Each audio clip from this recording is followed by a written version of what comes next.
अस्सलाम वालेकुम। मेरा नाम मारूख इफ्तिखार है। मैं एक क्लिनिकल साइकोलॉजिस्ट हूँ बाय प्रोफेशन। आज ये थर्ड एपिसोड है लेट्स टॉक का, जो कि एक कोलैबोरेटिव एफर्ट है फार्म ईवो की और सेहत कहानी की। इस सिलसिले में हम आज बात करेंगे प्रोफेसर डॉक्टर रज़ा उर रहमान से। इनका थोड़ा सा इंट्रोडक्शन मैं आप लोगों को दे दूँ। He is a leading psychiatrist of Pakistan, ex meritorious professor Dow University, and currently working as a director medical education Hamdard University. He is also a member of Sindh Mental Health Authority. Assalamu alaikum sir. Sir, आज का जो हमारा topic है वो है हम females के हवाले से बात करेंगे। 8 मार्च को हम इंटरनेशनल वुमेन डे की सेलिब्रेशन के लिए यहाँ मौजूद हैं और मैं चाहूँगी कि हम बात करें basically mental wellbeing of the working mothers.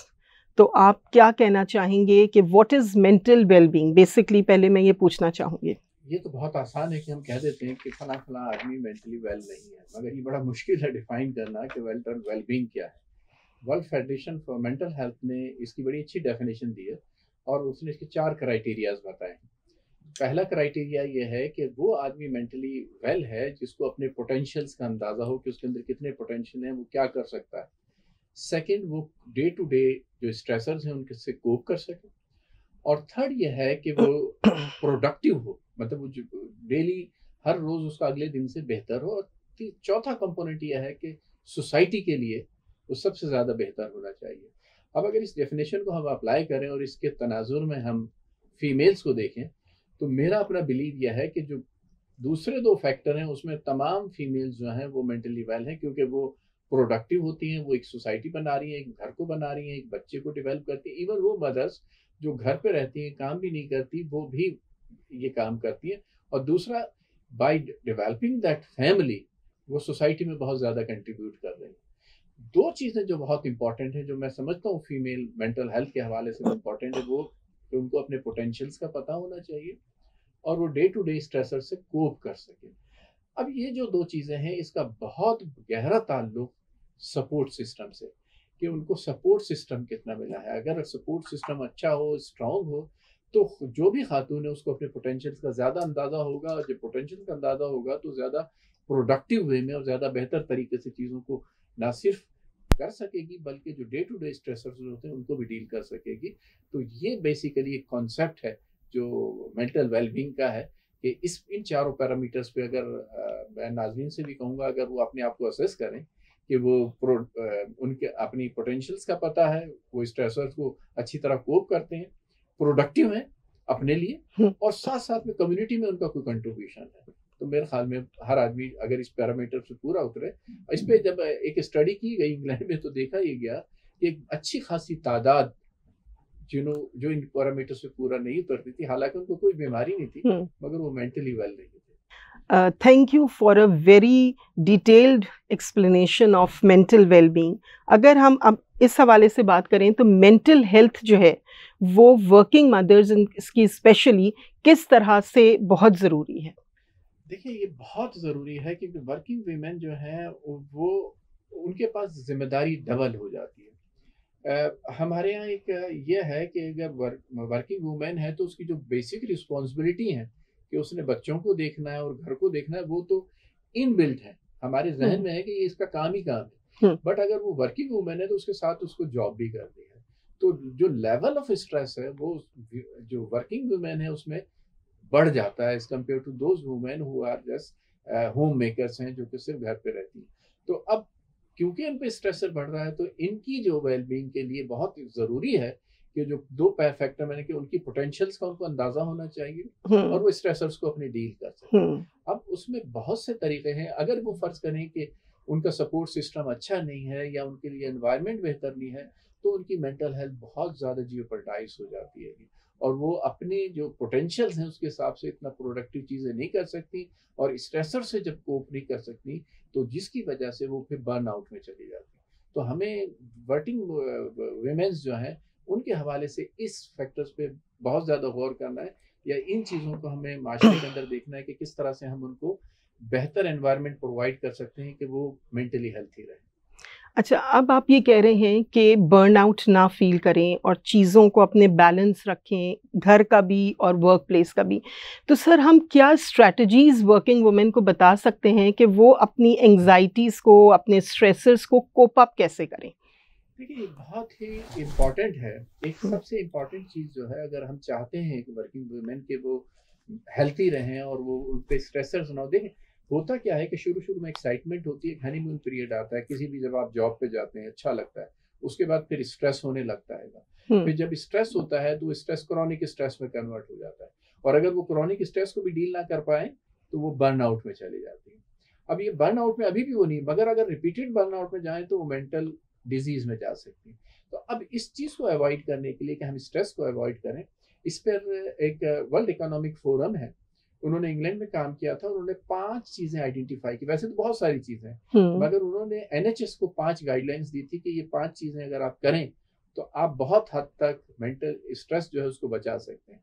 उसमें सबसे पहली चीज़ थी कि बी एक्टिव, कि हुँ, आप एक्टिव रहें। एक्टिव का मतलब ये है कि आप रेगुलर जो है वर्कआउट करें, फिज़िकल एक्सरसाइज़ करें।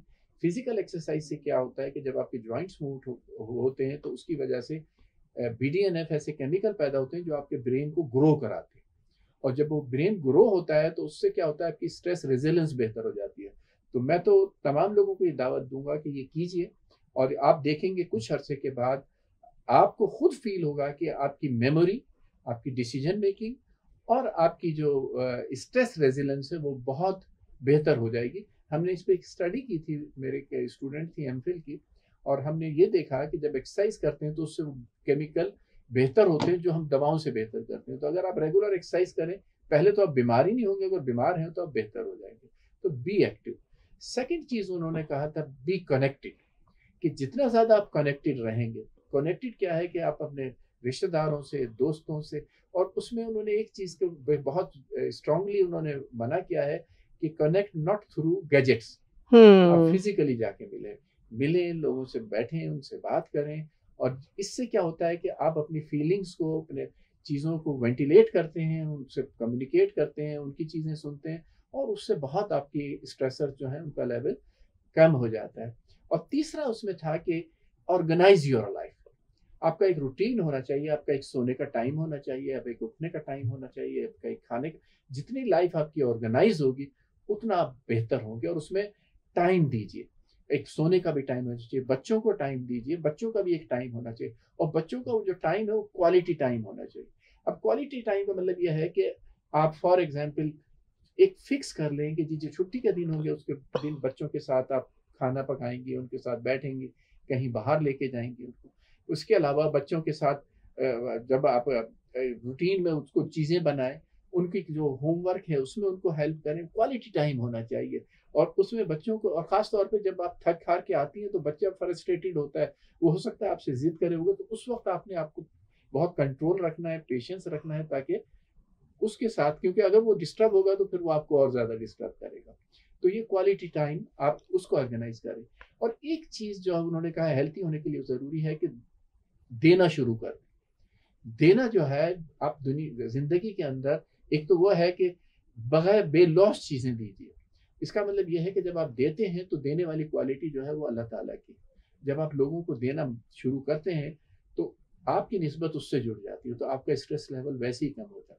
आप ज़रूरी नहीं किसी को पैसे ही दें, आप किसी को हुँ, हुँ, टाइम दें, किसी को हुँ, मशवरा दें, हुँ, किसी को मुस्कुराहट दें, आप जा रहे हैं, जाते में रास्ता दे दें, तो वो चीज़ें, ये चीज़ें हुँ, सब है।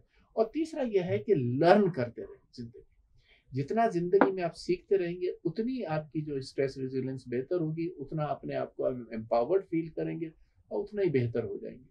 तो ये कुछ चीज़ें हैं जिनको अगर हम अपनी ज़िंदगी में अपना लें, तो बहुत हद हम बेहतर हो सकते हैं। मैंने जो ऑर्गेनाइज़ेशन का कहा ना, क्योंकि अब हमारे पास बहुत सारे मरीज़ आते हैं। अब उनसे कहें कि आज ही सुबह, रात को कितने जी, रात को 3 बजे सोते हैं। हुँ, हुँ, कब वो उठते हैं? रूटीन सुबह। डिस्टर्ब बिल्कुल, बहुत स्लीप पैटर्न ज़्यादा। डिस्टर्ब हो गया। हुँ, एक लॉ ऑफ नेचर है। नेचर का क्या हुँ, है कि रात में सोएँ, दिन में दिन जागें। में काम है। देखिए, अल्लाह हुँ, ताला ने नमाज़ फ़र्ज़ की, आप सोचें तो हुँ, नमाज़ का कोई ऐसा नहीं, नमाज़ का फ़लसफ़ा क्या है हुँ, बेसिकली? हुँ, नमाज़ के ज़रिए अल्लाह ताला 5 दफ़ा आपसे हुँ, कहता है कि कि एक तरतीब रूटीन को पैदा करें। बिल्कुल रूटीन फ़ॉलो रूटीन करें। इज़ सच एन हाँ, हुँ, इम्पोर्टेंट। उसने एक नमाज़ रखी सोते वक़्त, एक नमाज़ रखी उठते वक़्त। उठते हैं। ये उठने का टाइम है। ये सोने का टाइम। और जितना आप ऑर्गेनाइज रहेंगे तो आपका स्ट्रेस लेवल कम होगा। उस टाइम से फिर आप अपनी फैमिली के लिए भी टाइम निकालेंगे, अपनी, क्योंकि एक ऑर्गेनाइजेशन है, आपके पास टाइम है, उनमें अननेसेसरी चीज़ें अगर आएंगी भी तो आपको पता चल जाएगा ये गैर ज़रूरी है, इसको हमें अवॉइड करना चाहिए। और परफेक्शनिज्म में ना जाए, प्रोडक्शन में रहें कि आपकी प्रोडक्टिविटी हो, हर चीज़ को ऐसा करें कि जिससे आपकी प्रोग्रेस हो। परफेक्शनिज्म में जाएंगे, हर चीज़ को बहुत अच्छा करेंगे तो बहुत सारी चीज़ें आपकी फिर डिस्टर्ब हो सकती हैं।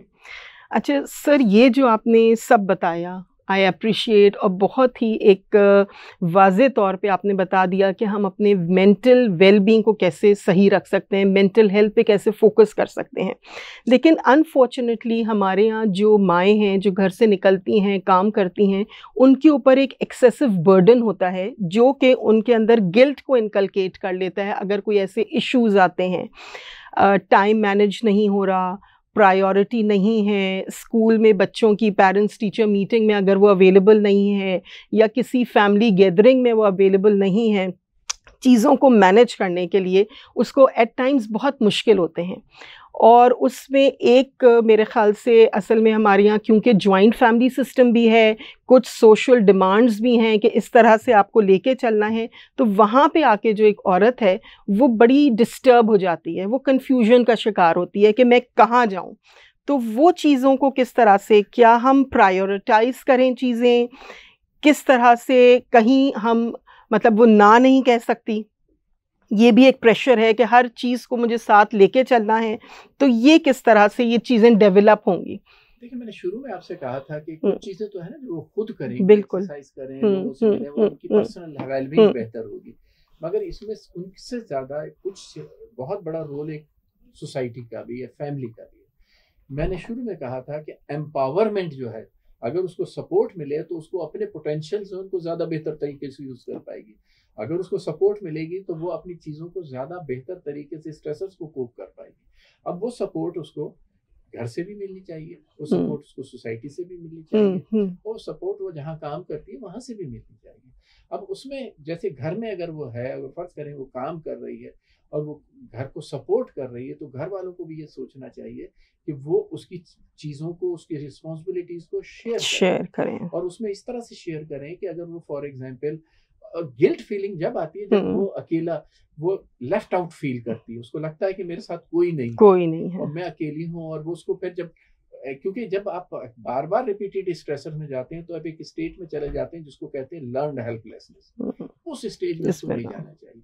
अगर उसमें चली गई तो जो उसके पोटेंशियल्स होंगे, जो वो कर सकती है, वो भी नहीं कर पाएगी। वो जो प्रोडक्टिव वो दे सकती है, उन बच्चों की जो बेहतर तरबियत कर सकती है, वो भी नहीं कर पाएगी। तो मेरा मैसेज जो है पूरी फैमिली के लिए है कि आपके खानदान में दादा दादी हैं, नाना नानी हैं, हस्बैंड है, आपके लिए अगर आप चाहते हैं कि आपके जो बच्चे हैं बहुत अच्छा गुरु करें, तो अच्छे बच्चों के लिए अच्छी माएँ बहुत ज़रूरी है, और अच्छी माँ के लिए उसकी मेंटल हेल्थ बहुत ज़रूरी है। उसको आप सपोर्ट कीजिए, उसको ना सिर्फ इकोनॉमिकली उसको वो रहे, बल्कि उसको सोशली भी सपोर्ट सिस्टम में लेके, अगर मैं नहीं हूँ तो मेरी गैर मौजूदगी में देख रहे हैं। और दूसरा यह है, इसके अलावा एक दो जुमले अगर आप उसको कह दें, कोई एनकरेजिंग रिमार्क्स दें, बिल्कुल तारीफ कर दें, तो वो उसका बूस्ट अप हो जाता है, मोरल बिल्कुल जो है वो कम हो जाता है। छोटी छोटी सी चीजें इसको कर सकते हैं। मैं रिक्वेस्ट करूंगा कि जैसे एक टीवी पे मैंने बहुत अच्छा एक ऐड देखा, एक वर्किंग मदर है, एक बच्चा है, वो बच्चा लड़ता है तो वो मदर केक के डब्बे में एक मैसेज लिख के देती है, वो बच्चा अपनी मदर को लिख के देता है। अब देखिए क्या उसमें कोई टाइम नहीं है, हाँ। मगर उसका इम्पैक्ट बच्चे की मेंटल स्टेट पे कितना पड़ रहा है, हाँ। और मदर उससे कितना रिलैक्स फील कर रही है कि मेरा बच्चा जो है, मैंने जो उसको मैसेज दिया वो उसको समझे। तो इस तरह के एड्स भी बनाने चाहिए ताकि मासिस में ये मैसेज पहुंचे, और हमें ओवरऑल जो है ब्लेम गेम नहीं होना चाहिए, क्योंकि अगर उसमें गिल्ट हो गया तो उसकी प्रोडक्टिविटी भी खराब हो जाएगी, और उसका इम्पैक्ट उसके घर पे भी पड़ेगा, वर्क पे भी पड़ेगा, और बच्चों पे भी पड़ेगा। तो बच्चे जो है वो साझी जिम्मेदारी है, और पूरी फैमिली को एज ए होल उन पे फोकस करना चाहिए, और उनके लिए मदर को सपोर्ट करना चाहिए। Thank you sir. ये तो आपने बात कर दी कि घर वाले किस तरह से सपोर्टिव हो सकते हैं। What about the work place, जो कंपनीज हैं जहाँ पे वो काम कर रहे हैं, वहाँ पे किस तरह का एनवायरनमेंट होना चाहिए जो कि प्रमोट करे mental well being of the females specially? देखिए, मर्द और औरत को, जो मेरा अपना बिलीफ है कि हम इसको एक बराबरी की सतह पे नहीं लेना चाहिए। दोनों प्रोडक्टिव होते हैं। कुछ पोटेंशियल्स ऐसे होते हैं जहाँ पे मर्द बहुत अच्छा परफॉर्म कर सकता है, और कुछ सॉफ्ट स्किल जगहें ऐसी है जहाँ फीमेल बहुत अच्छा परफॉर्म कर सकती है। तो जब उनकी परफॉर्मेंस डिफरेंट है तो उनके रूल्स भी डिफरेंट होने चाहिए, उसमें फ्लेक्सिबिलिटी होनी चाहिए, और उनको उनकी जो नीड्स है उसको असेस करना चाहिए। अगर मैं अपनी कंपनी के अंदर चाहता हूँ कि अच्छी प्रोडक्टिविटी हो, तो जब तक मैं उनको सपोर्ट नहीं करूँगा वो अच्छी प्रोडक्टिविटी नहीं दे पाएंगे। मैं अब जहाँ यूनिवर्सिटी में, हमदर्द यूनिवर्सिटी में, वहाँ पे यही किया कि एक डे केयर सेंटर उन्होंने बनाया, क्योंकि अगर वो मदर हैं, उनके साथ बच्चे हैं, अगर उनको थोड़ा सा सेटिस्फाइड होंगी कि मेरे बच्चे जो हैं उनकी केयर अच्छी हो रही है, वो अपने साथ वहाँ ला सकती हैं, वो कर सकती हैं।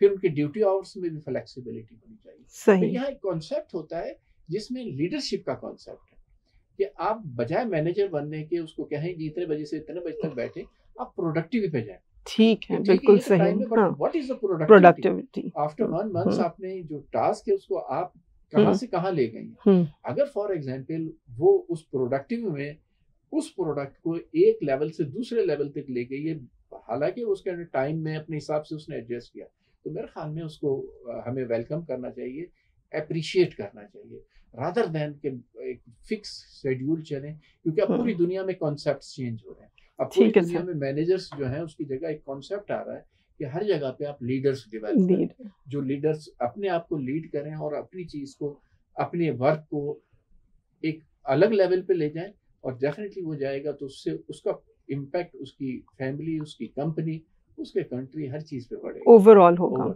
ठीक है। अच्छा सर, अब हम ये बताइए कि कौन से ऐसे सिम्टम्स हैं या रेड फ्लैग्स हैं जो कि ये बताते हैं कि कुछ गड़बड़ चल रही है? मैंने जैसे आपसे मैं कहा ना कि जब स्ट्रेस होता है ना, और स्ट्रेस को आप डील ना करें तो क्रॉनिक स्ट्रेस में चले जाते हैं, और क्रॉनिक स्ट्रेस को भी डील ना करें तो फिर बर्नआउट में चले जाते हैं। तो बेहतर यह है कि हम स्ट्रेस के लेवल पे ही आइडेंटिफाई करें। ठीक है। अब आपको कैसे पता चलेगा मैं स्ट्रेस में हूँ? आप एक चीज नोट कीजिएगा, कभी भी आपको ऐसे लगे कि आपकी ब्रीदिंग में चेंज आ गई। नॉर्मल ब्रीदिंग क्या होती है? रिलैक्स ब्रीदिंग, उसमें एब्डोमिनल ब्रीथिंग होती है। उसका मतलब क्या है कि आपका पेट मूव करता है नॉर्मल रिलैक्स ब्रीदिंग में, ठीक है, चेस्ट नहीं करता। जब आप स्ट्रेस में होते हैं तो ये एब्डोमिनल ब्रीथिंग चेंज हो जाती है थोरेसिक ब्रीथिंग में। ठीक है, उसमें आपका चेस्ट मूव करने लगता है। ओके, थैंक यू सर, ये तो बहुत ही इफेक्टिव आपने एक वो बताया है सिम्टम। दूसरा ये है कि जब आप स्ट्रेस में होते हैं तो आपके तमाम मसल स्ट्रेस हो जाते हैं, तो आपको यहाँ बैक ऑफ द मसल्स पे स्टिफनेस फील होगी, आपको हेडेक होने लगा है, या आपको अननेसेसरी ये चीजें होने लगी हैं, तो इसका मतलब आपकी बॉडी जो है वो अब स्ट्रेस में है। It needs time to relax. Immediately उस बॉडी को रिलैक्स करें, ब्रीदिंग एक्सरसाइज करें, कुछ ना करें, सिंपली चंद सेकंड के लिए बैठ जाएं, एक लंबा सांस और लेके उसको थोड़ा सा रोकें, ग्रेजुअली निकालें। लेने का टाइम, जो निकालने का टाइम है, दुगना होना चाहिए। और मैं तो ये कहता हूँ कि इसको अपनी हैबिट बना लीजिए। बिल्कुल सही, बिल्कुल सही। के तौर पे कोई फोन आया है, आपने फोन उठाने से पहले एक लंबा सांस लिया, तो कम से कम 15-20 दफा तो दिन में ये चीज कर लेंगे। बिल्कुल चीज वो कर रहे हैं, उसके साथ एक ये ब्रीदिंग, तो वो एक आपका जो कंटिन्यूस स्ट्रेस है उसमें गैप आ जाता है और आपकी बॉडी स्ट्रेस आउट नहीं होती। फिर वो जो शुरू में हमने चीजें बताई कि रेगुलर आप एक्सरसाइज करें, उससे आपका बॉडी वो आपको वैसे ही स्ट्रेस होने से बचाएगा। कम्युनिकेट करें लोगों के साथ ज्यादा से ज्यादा। हेल्थी डाइट, जंक फूड जो है ये बहुत नुकसानदेह, लोगों को रियलाइज नहीं होता। अब बहुत स्टडीज आ रही हैं कि जितने भी जंक फूड हैं इनमें ओमेगा 6 होता है, which is pro-inflammatory, which is damaging to the brain. आप उसको अवॉइड करें। जब हेल्थी फूड खाएं जिसमें फ्रूट्स एंड वेजिटेबल्स ज्यादा होनी चाहिए, और मछली जो है सबसे बेहतर है इसमें, क्योंकि उसमें ओमेगा 3 होता है। ओमेगा 3 जो है एंटी इन्फ्लामेटरी, जो आपको उससे बचाता है। तो अपने बच्चों को भी एनकरेज करें, बच्चों को घर में पका के खिलाएं, अगर कभी बाहर भी लेके जाए, बाहर कभी कभी खाने में कोई हर्ज नहीं है, मगर बहुत ये जो बहुत हमारे यहाँ हो गया है कि हर रात हर वक्त बेहतर रहेगी। सर असल में वही बात है कि अब जाने से भी ज्यादा वो एक जस्ट फोन कॉल अवे कि जी आपने ऑर्डर दे दिया और हर चीज मौजूद है। तो ये भी जो चीज़ है ना, इसने भी इम्पेशेंट लोगों को कर दिया है, टॉलरेंस ख़त्म हो गई है और बस वक्त पे फ़ौरन जिस वक्त मैं ये चाहूँ उसी वक्त ये चीज़ पूरी हो। इंटॉलरेंस की आपने बात की, जो सबसे ज़्यादा इंटॉलरेंस हो रही है वो आपकी हो रही है मोबाइल फोन। बिल्कुल सही, आई एडमिट। था तो आप जब एक वेबसाइट खोलते थे तो उसमें 4, 5, 6 कुछ टाइम लगता था। फिर जब G2 आया तो वो टाइम कम हो गया, 4 सेकंड हो गया। फिर जब G3 आया तो वो 3 सेकंड हो गया। जी अब क्या हुआ, तो इससे हमें अंदाजा नहीं हो रहा, इसका असर हमारी उसमें पड़ रहा है, हमारा सब्र खत्म होता है। बिल्कुल आप सही कह रहे हैं, आई एडमिट। अब आप देखें किसी भी वेबसाइट पे आपको 2 सेकंड के लिए वो ना खुले, वो एकदम से उसको आगे करते हैं। अब ये इम्पैक्ट सिर्फ मोबाइल पे नहीं है, ये हमारी लाइफ में भी है। अब हमें वो जो पेशेंस है, जो हम कहते थे ना सब्र का फल मीठा है, अब तो वो सब्र गायब हो गया। अपनी ग्रेटिफिकेशंस को आप डिले करें। ठीक है, साइकोलॉजिकली जब आप ग्रेटिफिकेशंस को डिले करते हैं, वो रिवॉर्ड आती है आपको, उसका रिवॉर्ड, मगर वो फिर मल्टीप्लाई होके आता है। सही, जब ये चीजें हो रही हैं तो उससे हम उसको तो हम खत्म, उससे हम बिल्कुल सही कह रहे हैं। अच्छा सर, जहां हम औरत की बात कर रहे हैं, एक चीज़ जो कि हम एक टर्मिनोलॉजी बहुत सुनते हैं, समझते हैं, औरतें फेस करती हैं, प्रीनेटल डिप्रेशन, वो क्या चीज़ है और वो किस तरह से हम देख सकते हैं, या उसमें क्या सिम्टम्स हैं जिसको हम डील करें? मैं पहले थोड़ा सा आपको एक बात बता दूं कि अगर जो स्टडी रिसर्च जो होती है, जितनी भी रिसर्च दुनिया में हुई है, उसके मुताबिक जितने भी ये स्ट्रेसर्स हैं, डिप्रेशन है, ये फीमेल्स में दुगना होता है as compared to male, unfortunately. और पेरीनेटल पीरियड में ये और ज्यादा होता है। अब ये दुगना क्यों होता है, इसको मैंने बहुत सर्च किया, तो उसकी कुछ तो वजूहत मिली, कुछ नहीं। उसमें एक बड़ी वजह जो थी वो ये थी कि फीमेल्स में हार्मोन्स जो हैं, वो कुछ हार्मोन्स ऐसे होते हैं जिनका ताल्लुक मेंस्ट्रुएशन या पार्चुरेशन से है, तो उनकी वजह से उनमें डिप्रेशन ज्यादा होता है। ठीक है, ठीक है। दूसरा यह है कि फीमेल में स्ट्रेसर ज्यादा होते हैं उनको, जैसे मेल है अगर वो स्ट्रेस में होगा, बाहर चला जाएगा, आउटलेट्स हैं बहुत ज्यादा, ठीक है, वो नहीं चीज, तो वो अपने उन चीजों को वेंटिलेट नहीं कर पाती है, तो उसमें ज्यादा होता है। स्ट्रेसर्स भी देखा गया है कि जो सोसाइटी के अंदर है वो कंपैरेटिवली ज्यादा होते हैं। और एक जो बड़ी इंटरेस्टिंग फाइंडिंग यह है कि मेल जो है वो अपने सिम्टम्स को एक्सेप्ट नहीं करता है, बिल्कुल, वो डायग्नोस नहीं होता, वो जाके कोई नशा कर लेगा तो एज एडिक्ट डायग्नोस हो जाएगा, वो नहीं होगा, मतलब वो सब्स्टिट्यूट्स पे चला जाएगा। फीमेल जो है वो इमीडिएटली अपने सिम्टम एक्सेप्ट कर लेगी। तो ये भी एक वजह है कि फीमेल्स में डिप्रेशन ज्यादा होता है reportedly as compared to. But जो पार्चुरेशन जो आपने कहा पेरीनेटल पीरियड है, वो एक ऐसा पीरियड है जिसमें फीमेल, उसके पॉजिटिव फैक्ट्स भी होते हैं कि उसमें अगर स्ट्रेसर्स में होती है तो काफी हद तक वो भी कम हो जाते हैं। मगर जब during that period, due to change in that hormonal scenarios में, और उसको अगर सपोर्ट सिस्टम बेहतर नहीं है, उसको फैमिली सपोर्ट या दूसरी चीजें बेहतर नहीं है, तो उसमें स्ट्रेसर्स की जो लेवल है वो बढ़ जाता है। इस वजह से बहुत फीमेल जाती है, और खास तौर पे इमीडिएटली आफ्टर डिलीवरी जब हार्मोन्स लेवल एकदम से आपके कम होते हैं, तो वो पोस्टनेटल डिप्रेशन अंदर चली जाती है। और देखा ये गया है कि अब इसकी आप अंदाजा लगवाइए, इसकी इम्पोर्टेंस है कि अंदाजन 50% females after delivery they go into postpartum blues, that is a mild form of depression, 50%। और उनमें से 10% ऐसी होती है जो सीवियर डिप्रेशन में चली जाती है, और वो सीवियर डिप्रेशन इतना ज्यादा होता है कि उसमें सुसाइडल और होमिसाइडल। तो सर हम इसको किस तरह से अवेयरनेस, इसके लिए क्या कर सकते हैं कि जी पोस्टपार्टम डिप्रेशन का एक फेज़ है, उस औरत को समझना है, इतना बड़ा वो एक मरहला तय करके आई है, तो इसके लिए हम क्या बता सकते हैं? फैमिली सपोर्ट बहुत इंपॉर्टेंट है कि बिल्कुल उसको रियलाइज करे, उसके पेरेंट्स वो रियलाइज करें कितना इंपॉर्टेंट पीरियड है।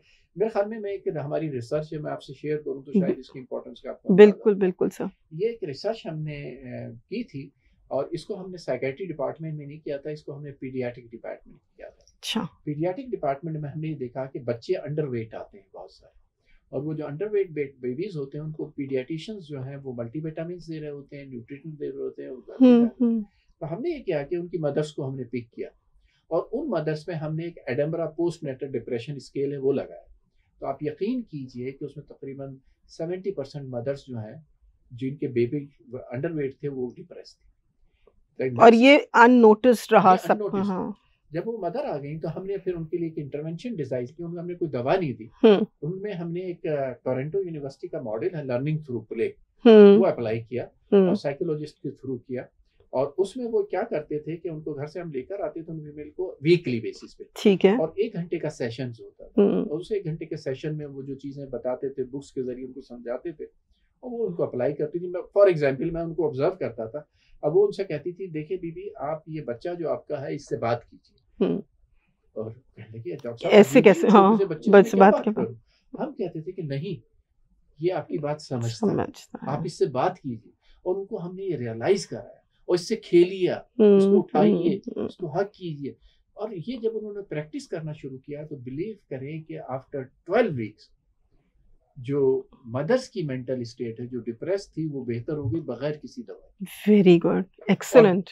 हमारा टारगेट था बेबी का वेट, क्योंकि आधे पेशेंट जो उनको हमने ये इंटरवेंशन की थी, आधे को ट्रीटमेंट एज यूजुअल रखा। ठीक है। तो जब हमने बेबी का वेट देखा तो जो ट्रीटमेंट एज यूजुअल थे उनके मुकाबले में जो जिसमें ये इंटरवेंशन की थी, जिनकी मदर की मेंटल स्टेट बेहतर हो गई थी, उनका वेट स्टैटिस्टिकली सिग्निफिकेंटली। तो कहने का मकसद यह है कि जो मेंटल स्टेट है उसमें बहुत सारी ऐसी चीजें हैं जो हमें अपने मदर्स को भी एजुकेट करनी है, बच्चे के लिहाज से एजुकेट करनी है, क्योंकि parenting is an special thing. बिल्कुल बिल्कुल सर, है कि हमारे पेरेंट्स जो है उनके साथ जो होता है वही वो अपने बच्चों के साथ कर रहे हैं। सबसे ज्यादा इंपॉर्टेंट पीरियड वो शुरू का पीरियड है, 5 साल, जब उसकी पर्सनैलिटी डेवलप हो रही है। उसमें उसको बताए कि इससे बात कीजिए, आप ये ना समझिए कि समझ नहीं समझ, आप इसके सामने जो भी चीजें कर रही हैं वो ये रखता है, और ये इसकी जिंदगी में सारी जिंदगी इसके, जब ये एक दफा डेवलप हो जाएगा तो फिर आप इसको चेंज नहीं कर सकते। तो this is the most crucial period, और उसको आप इंजॉय करें, खुद भी इंजॉय करें, वो बच्चा भी इंजॉय करे। तो रादर देन उसकी जो ब्रॉट अप होना चाहिए वो क्वालिटी ब्रॉट अप होना चाहिए।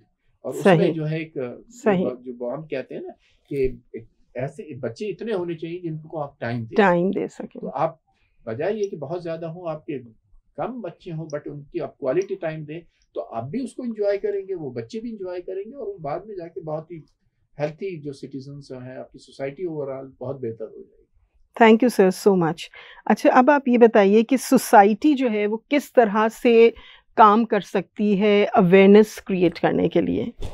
एक तो सबसे इम्पोर्टेंट ये है कि जैसे पाकिस्तान के अंदर हमने ये शेयर किया था कि जैसे हमने एक रिसर्च प्रूव कर दिया है कि ये चीज़ जो कम्युनिकेशन मीडिया के थ्रू, मीडिया के थ्रू ये चीज़ें जो हैं, ये बार बार इस पे प्रोग्राम में, मैंने जैसे एक ऐड की बात की, बिल्कुल जो ऐड बनाती हैं कंपनियां, वो ऐसे ऐड बनाएं जिनमें इन चीज़ों को आप प्रमोट करें, ये चीज़ें प्रमोट हों सोसाइटी में। ओवरऑल इन चीज़ों को बेहतर होना चाहिए सोसाइटी में। बल्कि कुछ जैसे जहाँ पे फीमेल्स के साथ ज्यादती होती है, या उनसे ज़्यादा काम, या उनको वो फैसिलिटीज़ नहीं है, तो ऐसे लॉज होने चाहिए, ये गवर्नमेंट के लेवल पे लॉज होने चाहिए कि किस तरह से फीमेल्स को वो बेहतर तरीके से एकोमोडेट कर सकते हैं, बेहतर तरीके से उनकी चीज़ों को बेहतर कर सकते हैं, उनके टाइमिंग में फ्लेक्सिबिलिटी ला सकते हैं। तो इनके लिए लॉज होने चाहिए, अवेयरनेस होने चाहिए, उसके लिए इस तरह के प्रोग्राम बहुत ज़्यादा होने चाहिए। और जो ओवरऑल जो है सोसाइटी में कैंपेन्स ऐसी चलनी चाहिए कि जैसे अब ये आप जो कह रही हैं कि वुमेन डे, ये वन डे सेलिब्रेशन नहीं हो, बिल्कुल सही कह रहे हैं, एक दिन के बाद भूल ना जाए, बल्कि ये एक कंटिन्यूस प्रोसेस होना चाहिए जिसमें सब लोग अपना कंट्रीब्यूट करें। इसमें किसी एक का काम नहीं है कि हम कहें नहीं जी वो जो ऑफिस वाले वो करते हैं, या हम कहें कि जी पेरेंट्स वो कर दें, या हस्बैंड कर दे, या फैमिली, नहीं, ये सोसाइटी का ओवरऑल है कि हमें पूरी सोसाइटी को, मतलब एक कोलैबोरेटिव एफर्ट होना चाहिए। ठीक है सर, थैंक यू सर। बस आखिरी बात मैं ये पूछूंगी आपसे कि एक औरत के लिए अपना मी टाइम कितना ज़रूरी है, जो सिर्फ और सिर्फ उसका हो, वहाँ वो एक औरत हो, वहाँ वो ना माँ हो, ना बेटी हो, ना बीवी हो, वो एक औरत हो, वो टाइम उसके लिए कितना ज़रूरी है? देखिए, इसकी तो कोई, ये औरत आप कह रही है, मैं कह रहा हूँ ये मर्द के लिए भी ज़रूरी है। बिल्कुल सही है, एक इंडिविजुअल, हाँ, वो उसकी अपनी आइडेंटिटी हो, जिसमें वो अपने ऊपर, मतलब उसको हर वक्त ये फील ना हो कि जी मुझे इसका ये करना है, मतलब रिस्पॉन्सिबिलिटीज को थोड़ा सा साइड लाइन, हाँ बिल्कुल, और उसको ये फील हो कि ये सब भी मुझे, ये सब जो है, मतलब ये कब, जब हम उसकी केयर करें, बिल्कुल सही। उसको, मैंने जैसे कहा ना, वो ऑफिस से थक के आए, हस्बैंड भी थक के आए, अब दोनों थके में रियलाइज करके आप सिंपली उनसे ये कह दें कि आप बहुत थकी हुई लग रही है, अब लग रहा है ज्यादा काम किया, चलो मैं आपके लिए एक प्याली चाय, बिल्कुल मैं यही कहने वाली, सिंपल। हाँ, इसमें क्या जाता है, अगर सिंपली आप ये कर दें तो वो, क्योंकि जो वर्ड्स हैं आपके, बिहेवियर्स जो हैं आपके, वर्ड्स जो हैं, इनका बहुत इम्पैक्ट बहुत ज्यादा होता है। बिल्कुल सही। आप, क्योंकि अक्सर मैंने देखा है हस्बैंड वो कहते हैं जी मैं तो कमा के लाके देता हूँ, सारे पैसे इनके हाथ में देता हूँ, और बिल्कुल इतने बिल्कुल, पैसे हाँ, इतना खर्चा करती है, उसकी कोई वैल्यू। बिल्कुल सही कह रहे हैं, बिल्कुल सही। आप उसको 1 करोड़ खर्च कर दिए, मगर उसको 2 जुमले अच्छे बोल रहे हैं, जिससे उसको हो, तो उसका जो इम्पैक्ट उसकी मेंटल स्टेट पर पड़ेगा, वो आपकी मॉनेटरी बेनिफिट्स, और जिसको आप गिनवाते भी हैं, हाँ, उससे बहुत ज्यादा। ठीक है, thank you so much sir, it was my pleasure to be here. और आखिर में हम सिर्फ इस सेशन को इस तरह से करेंगे कि अगर सबसे बड़ी चीज़ जो डॉक्टर साहब ने अपने सेशन से शुरू में कही और आखिर तक, वो है सपोर्ट सिस्टम। अगर हमारा सपोर्ट सिस्टम बहुत अच्छा होगा और कम्युनिकेशन गैप नहीं होगा तो चीज़ें बहुत बेहतर हो सकती हैं। Thank you so much. Let's talk देखिए सिर्फ और सिर्फ ब्रेन हेल्थ टीवी और सेहत कहानी पर। यह प्रोग्राम फार्म ईवो और सेहत कहानी की मुश्तरका काविश है।